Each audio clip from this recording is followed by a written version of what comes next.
È durato tutto il pomeriggio il presidio davanti al tribunale durante il processo per direttissima dei 4 attivisti del centro sociale Pedro dopo la notte di tensione avvenuta a Padova nel quartiere Arcella, scaturita in seguito ad un controllo stradale dei carabinieri e degenerato nella violenza. Il presidio di solidarietà è stato organizzato in poche ore durante la mattinata attraverso i social per chiedere il rilascio dei 4 accusati di resistenza a pubblico ufficiale e per 2 di loro anche di lesioni. Secondo la portavoce del centro sociale Pedro, i fatti però si sarebbero svolti diversamente. Testimoni presenti sulla scena e altri attivisti accorsi a vedere la situazione hanno denunciato l'accaduto e chiesto agli agenti di fermarsi. Nonostante queste richieste, i carabinieri non si sono fermati, si sono mossi nella direzione opposta, hanno continuato a picchiare tutte le persone presenti, addirittura utilizzando strumenti come taser, spray al peperoncino e manganelli.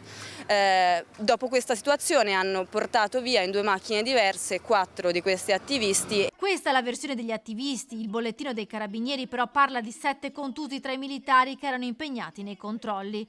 Quanto accaduto a Padova ha scatenato le reazioni della politica. La Lega ha definito inaccettabile gli atteggiamenti intimidatori dei giovani, arrivando ad accerchiare i militari nel tentativo di ostacolare l'intervento. È inaccettabile.